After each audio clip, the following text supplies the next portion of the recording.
I'll never forget the day my world fell apart. It began as an ordinary Tuesday, filled with a ton of work emails.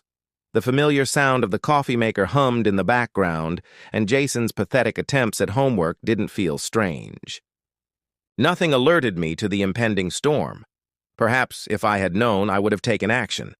But in retrospect, I doubt it. Some catastrophes are simply unavoidable. I was sitting in the living room, browsing invoices on my laptop, when a notification popped up. Your balance has... It stated that the college fund had mysteriously slipped below the minimum threshold. 6 years of meticulous saving for Jason's future. More than enough. Laura and I had always agreed that the account was untouchable. We didn't even need to have that conversation again. It was understood. I assumed there had been an error, a glitch. Banks make mistakes all the time. But when I logged in, the truth hit me like a freight train. The account was empty. Not low balance empty, but zero. Zero. I stared at the screen, the numbers glaring back at me. Transactions, countless withdrawals. My hands trembled as I reached for my phone. I called, my voice shaking. Laura. No answer. I tried again. Straight. To voicemail. A cold dread seeped into my bones. Laura had been acting strangely for weeks, brushing off questions, distant, dressing up for errands. I chalked it up to stress. But now, it all clicked. Jason walked into the room, dragging his stuffed toy Ed behind him. He was eating an apple, unaware of my unraveling. "Where's Mom?" I asked, trying to sound calm. He shrugged, taking another bite. "She said she had to go somewhere." My stomach twisted. I logged into our joint credit card account. My hands were shaking so badly I could barely type, but the truth was there in black and white. Flights, luxury hotels, upscale restaurants. Laura was living it up across the country, with our son's future. I clenched my fists, my mind racing. How could she do this? How could she take everything and leave? Jason had nothing to do with our problems. We'd had arguments, sure, but this was unforgivable. Jason must have noticed my expression because he placed a small hand on my shoulder. "Dad, it's okay." He smiled. At the time, I thought he was just trying to comfort me. Kids see the world in black and white. Good. Guys and bad guys, problems and solutions. But something in his tone felt off, as if he knew something I didn't. That night, I barely slept. Every moment replayed in my mind like a cruel movie I couldn't turn off. But Jason, he wasn't panicking. If anything, he was eerily calm. At first, I thought he was just distracting himself, playing with Legos, spending hours on his tablet. But then I noticed the changes. He became secretive. He started taking hushed phone calls. When I asked who he was talking to, he shoved his phone in his pocket. Nobody. I should have pressed him.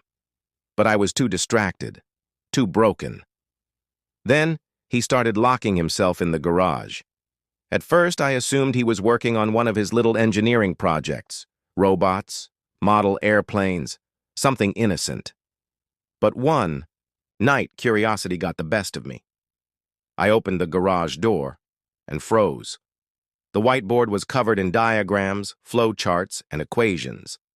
It looked like something straight out of a spy movie. Jason sat at the workbench, a laptop open beside him. Lines of code cascaded down the screen. When he noticed me, he jumped up, quickly blocking the whiteboard with his small frame. "What's all this?" I asked, confused. "Nothing, Dad. Just a school project." Too fast. Too defensive. I raised an eyebrow. "A school project? In 4th grade? That requires surveillance equipment?" Jason's face flickered, just for a second. Then he shrugged, mumbling, "You wouldn't get it." I stood there staring at the whiteboard, my mind spinning. What the hell was my son doing? As the days passed, it became clear. This wasn't just a hobby. It wasn't for school. And then, the questions started. "Dad, Did Mom have any other bank accounts? Did she ever talk about offshore investments? Do you know any of her passwords? At first, I thought he was just curious. But then I realized he was collecting data. One evening, I finally confronted him. Why do you want to know all this? Jason didn't even look up from his tablet. I told you, Dad. I'm fixing it. His voice was unreadable. That night, I barely slept. His words repeated in my head. Fixing it. The next morning, I found Jason typing away on his laptop in the kitchen. His fingers flew across the keyboard. With calculated precision, I watched in silence before finally speaking. That doesn't belong to a 10-year-old. Jason froze. Then, without looking up, he simply said, Breakfast is ready. I should have pushed him for answers, but I was afraid of what I'd find out. And then, Laura called. I was standing at the kitchen sink when my phone buzzed. I stared at the caller ID, my chest tightening. Laura. I should have ignored it, but curiosity won. I picked up. What do you want? Her voice was shaking. Alex, you have to help me. I laughed bitterly. Help you? You drained our son's college fund and ran off with your boyfriend. Why in the hell would I help you? Please listen to me, she sobbed. Something's gone wrong. Damien, he's gone. Just vanished. All his accounts are frozen. I can't access anything. Her voice trembled. The police are looking for me. A cold realization settled in. I didn't feel sympathy. I felt satisfaction. She had left Jason and me behind, and now she was the one lost and helpless. I made a mistake, she whispered. I exhaled. No, Laura, you made a choice. Suddenly, Jason appeared in the doorway, holding his iPad. Who's on the phone? I covered the receiver. It's your mom. His expression didn't change. If anything, he smirked. Put it on speaker. Something in his tone made me pause. It wasn't a request. It was a command. Slowly, I placed the phone on the counter. Laura, Jason is here. A sharp inhale from her end. Jason, sweetie, it's Mommy. I don't want to hear it. His voice was cold. You betrayed us. You took my future. Laura sobbed. Please, I know I made a mistake, but... Was it a mistake? Jason cut her off. Or was it a choice?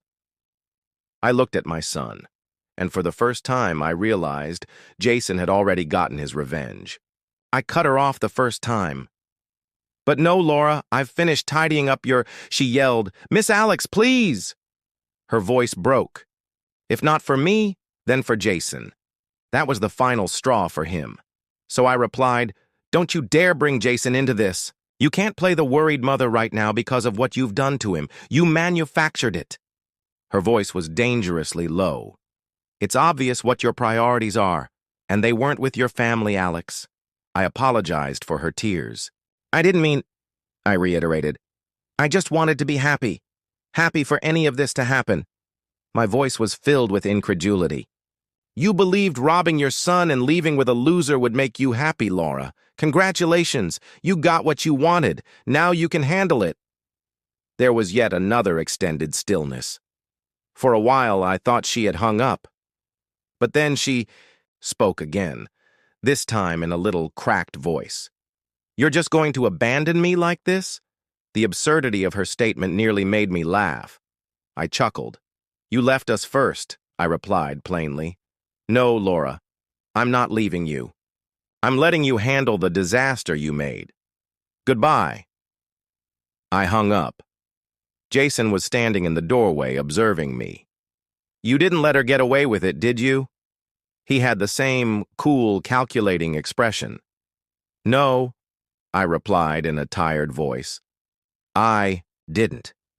He nodded, as though that was the only appropriate response. She is unworthy of our assistance. I wanted to explain to him that it wasn't that easy to despise Laura for what she had done. I still harbored feelings for her. I found it difficult to leave her to fend for herself.